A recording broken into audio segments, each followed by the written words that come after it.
Hello my friends, we have some breaking news. Russians tried to attack Ukrainian positions in Zaporizhzhia direction. Here in Mala-Takhmachka, they moved even with their convoys. It's very strange, so Russians are not successful in Pokrovsk-Dobropilya direction with their convoy attacks. So they thought, okay, maybe we should try something like that on the south as well, because Ukraine doesn't have the first Azov Corps established, but our guys were ready for this kind of the move of the Russian army because intelligence reported about the possible Russian strike towards Mala-Takhmachka and also not far away from Nestranka village. As you might see here, Russians were captured on so-called Russian-controlled territory, and here they were capable to actually move, but this attack was a complete failure for them, and I have the drone video to share with you. The job was performed by 118th Mechanized Brigade of Ukrainian Army. They stated that enemy attack from 3 of the flanks. The attack happened yesterday. Yeah, today, by the time I'm recording this video, it's 21st of October. But the attack happened on 20th of October, and here you can see the Hunger Russian vehicles on the way. There are some of the Ukrainian drones going, and I can show you just still images of kabooms. One drone is usually not enough for those Russian hangar vehicles. So here kaboom, kaboom, vehicle continued the movement. Here once again kaboom, and still there is a movement. So you have to use lots and lots of the FPV drones to chase those Russian tanks with their armor. With some of the lucky shot that was capable to break through the vehicle defense. As you can see, one more is burning, and the one that stuck in the trenches was finished with the drone drops. That's it. Some of the Russian infantry forces were capable to land in Mala-Takhmachka ruined buildings, but later on they were finished by even HIMARS. Yeah, here Ukraine used HIMARS. Well, Russians definitely managed to reach this settlement, but the outcome for them is complete cancellation. You may see here, and Ukraine used some of the artillery. Let's check it out. Yes, as I showed to you, it was HIMARS definitely. It looks like it, and geolocated in Mala-Takhmachka. Well, Russians expanded the gray area. That's their only achievement, but we are not speaking about the presence of the Russian army here. They were flatlined. As you might see in this direction, Ukraine is using some of the aviation even. There was the strike on Russian buildings. Yeah. Well, actually, it's a Ukrainian building that was taken by Russians, that's why I called it like that. But it was also geolocated, confirmed Ukraine is using aviation all around the front lines. Also, this vehicle was captured probably from the same convoy just on the way. Yeah, it gives us the reference for the same video with coordinates, the video which I showed you before. The problem in this direction for Russians that the terrain is pretty much flat and there are not many forest patches or tree lines where Russians could hide their vehicles or their troops, and every attack of Russia is pretty much visible by Ukrainian surveillance drones, which limits the actions of the Russian army. Here, advancement with Russian even sabotage groups, small ones, is kind of complicated. But yeah, it was not the only direction. Russians also went over here. They lost more vehicles. Well, this time Russians took some of the roads and they were stopped. Well, this vehicle was stopped by the mines and this one with FPV drone strike. It was geolocated and confirmed, but what is interesting about this Russian attack that infantry was finished by Ukrainian tank. You see how it fires towards this building with a shell exit. Pretty much interesting that Ukraine is using even its own vehicles to stop Russian offensive. In Novopavlivka direction, Russia also tried to offense with some of the armored vehicles, Hunger type of the vehicles. There were 2 of those and all of them were captured on the way, even on the Russian-controlled territory. I say so-called controlled sometimes because Ukrainian drones, they operate far behind the front lines.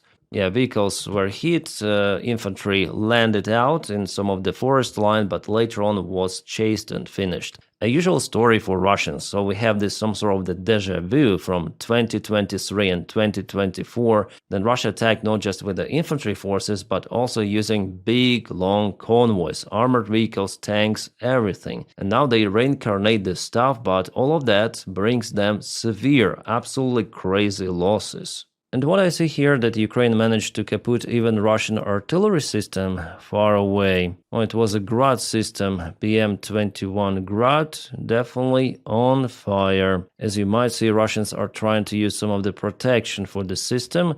Well, in this case, not just track was hit, but the artillery launching unit itself, so it was kaputted. Geolocated, confirmed, really far away from the zero line of the front lines. And this is the most fresh video from Zaporizhzhia direction. One more Russian midwave attack happened on the south. Many of the vehicles Russians used and all of them were chased by Ukrainian FPV drones. Totally, Russia used 20 of the vehicles in this strike. Also, there were some of the motorcyclists and everything of that was kaputted. The job was performed by Ukrainian Brigade Roniny. And this video I got from Sternenko channel, who supports drones for those units. So for a single day, the losses of Russia in Zaporizhzhia direction are comparable to what they have lost recently in Pokrovsk-Dobropilya. It is crazy. Why they're doing it, I'm out of clue, but it's good that they're doing it because Ukraine nails them very hard. I read Russian military bloggers, including Strelkov, war criminal, who continues somehow to type something on Telegram. Well, his wife does it, but they have some sort of the communication connection. So Strelkov is in shock as well. And many other military bloggers of Russia too, that what is happening is madness with those convoys. So Russian military command, they know it, but probably they don't have another choice because their commands coming for them continue to push, propel with vehicles, without vehicles, as you want, but you need to take more ground. That's it. So here Russia was not successful despite significant amount of the forces they used recently. Well, Russians also tried to advance towards Stepnohirsk, and there is the expansion of the gray zone for now. Ukraine works with some of the artillery systems on Russian positions, and the Russians are moving closer to the settlement. Unfortunately, but still without the main forces advancement. Here we speak about the small sabotage groups that use this difficult terrain, some of the urban environment of those settlements. And let's go a little to the east. Here Russia took control over Poltavka. I guess fully they took it. At the same time, Ukraine used some of the drones to hit Russian positions. Well, here Russia has the most successful direction. They still hesitate to use their armored vehicles here for whatever reason. Probably they decide to use those in the most robust Ukrainian defense directions. In this direction, they advance with their infantry, motorcycles, all-terrain vehicles, and they back up everything of that with lots of the aviation strikes. As you might judge on those kind of the symbols over here, and Russia recently started to modernize their aviation gliding bombs. They convert those into some sort of the cruise missiles. I think you might call those cruise missiles in this case. Then Russia puts the jet engine to expand the range. So now the estimate range of those kind of the gliding jet missile bombs is roughly 200 kilometers, which is pretty much high. Potentially Russia may reach Poltava from its own territory and also the capital city of Ukraine, Kiev. This Russian gliding bomb was found in Poltava region of Ukraine, FAB 500 it is, and it was equipped with a jet engine. Luckily, it didn't detonate, and our sappers, they exploded it in this place.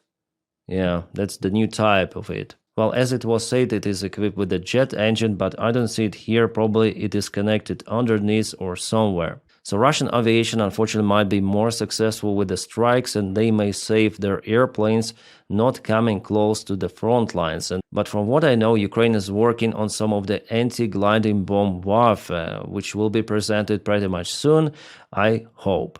And by the way, here I forgot to tell about Zaporizhzhia, why I think that Russia is so focused on this one. Well, they need to expand the territorial gains because Ukraine created a so-called kill zone. It's roughly 15 kilometers, could be up to 20. But with development of the new drone technologies, Ukraine may expand this kill zone further, and it might touch Russian logistics and, in a future perspective, even Russian ports. It's not a big distance here, it's roughly 70-75 kilometers, and Ukraine already has drones capable to reach those ports, long-range drones, but still Ukraine is unable to use those 24/7 all the way across the front lines. It's the next step. Ukraine has even the analog of the Russian Lancets, and let me show you the video of the successful operation of those particular drones. Not long time ago, Russian journalists published this kind of the video showing Yakovlev 52 and Cessna Skyhawk 172 equipped with those kind of the machine guns. Those airplanes are being used by Russia to shut down Ukrainian drones, which are entering the Russian airspace. So here you can see some sort of the tail gunner with Kalashnikov. But this drone video is presented by Ukrainian SBU. Here's this particular airfield with those particular aircraft which are being aimed and hit by Ukrainian Lancet drones. I don't know how Ukraine calls those, but definitely it looks like Lancet. And here's the outcome. Sorry guys, I cannot show you the kaboom itself like video. For more details, please check out my Telegram. That's the restriction of this platform. Yeah, not just a single airplane was hit, but some others as well. Well, it's really hard to tell where it happened. I think somewhere at the bordering region with Ukraine, somewhere in Belgorod Oblast or maybe Kursk. Well, many thanks, Russian propaganda, for giving us the information about those light airplanes which are used to shut down Ukrainian drones. Not any longer. Now let's go back to the front lines because I saw some of the positivity in Alexandrograd, where Ukraine gained control over this settlement. Liberated, returned back. It was confirmed by Telegram channels. There were some of the fights in the trenches. The presence of Ukrainian army was confirmed and Russians were repelled. For a very long time, Ukraine was capable to gain the territory in this very difficult direction. And as you see, Ukraine also hit some of the Russian vehicles, Russian artillery system. Yeah, it was Grad once again, so it was kaputted very, very far away. As for Pokrovsk, well, there are no any changes. The fights continue inside the settlement, inside the town as well. In Dobropilya direction, also nothing new. In Konstantinovka direction, there are attempts of Russia to move further with small sabotage groups, but the front line is standstill. Kupiansk, very difficult situation for Ukraine. Russia uses drones, Ukraine as well. And we have the update from the deep state military map that give us the advancement in Malinivka yesterday and today. Also, Russians occupied Poltavka. I already mentioned it for you. So yesterday and today. And Kalinivsky, also light Russian offensive in this area. As I continue to tell here, Russians every day, almost every day, take the ground in Zaporizhzhia, Dnipropetrovsk and Donetsk regions. But still, this movement is not enough for them to break through Ukrainian defense lines. The main defense goes through Pokrovsk and towards south. An interesting case today happened in Hungary and also Romania. Some of the oil facilities and also refineries affiliated with processing Russian oil caught fire. On the night of October 21st, two strategic energy sector enterprises linked to Russian oil suffered accidents. Yeah, almost simultaneously in Hungary and Romania. Fire at the MOL refinery in Hungary, the MOL Dunai Finomito oil refinery complex near Budapest, was kaboomed in a large fire. The enterprise temporarily partially stopped operations. The plant processed the Russian oil. Later on, an explosion occurred in Petrotel Lukoil refinery in Romania. The plant belongs to a subsidiary of the Russian company Lukoil. According to the official data, the explosions occurred in the individual sewage system during the repair work. One contractor employee received injuries and now in a hospital in stable condition. So, since those events happened simultaneously with oil connected to Russia, and as you see, not just Hungary is dealing with Russian oil, yeah? I think that it's impossible for it to be some sort of the coincidence. People smoked at the wrong place at the same time? No, I think it could be also a false flag operation to accuse Ukraine for some of the attacks on European partners, because just European partners now influence Ukrainian military, giving own weapons and also purchasing weaponry from the United States of America. So there could be also the action of Russia towards that direction, but I'm here so far not sure. It could be everything. I'm just gonna monitor the situation. It is very, very interesting. But so far, Orban is not screaming, oh, it's Ukraine, Ukraine. No, he's pretty much calm, and today he's invisible. What I do not understand is the cooperation between Russia and Georgia. So Russia ships first oil to new refinery in Georgia. Because Ukraine hits refineries on territory of Russia, Russia is now looking for alternates where to refine its oil. So they called Georgia, the country which they attacked back in 2008, and they agreed that Georgia will just refine Russian oil and send fuel to Russia. Crazy. Georgia now has a really pro-Russian government. Yeah, there are some of the protests of people, but they cannot change the situation. I think that the only way possible for them to change it is like Ukrainians did back in 2014, just using force against police, government. Their government just does not react on peaceful protests. We see it, we saw it, and yeah, it's like that. Russia has established its full control using the soft power. It's the variant where Russia was definitely successful. Well, guys, we have some interesting news, but I don't want to make this video long. That's why I'm gonna sleep and film one more video for you in several hours. Bear with me and subscribe for the channel, by the way, not to miss my videos. My friends, separate thanks for my Patreon supporters and also members of this channel. Guys, you make my job possible. And I wish you all a peaceful sky wherever you are, and have a great time.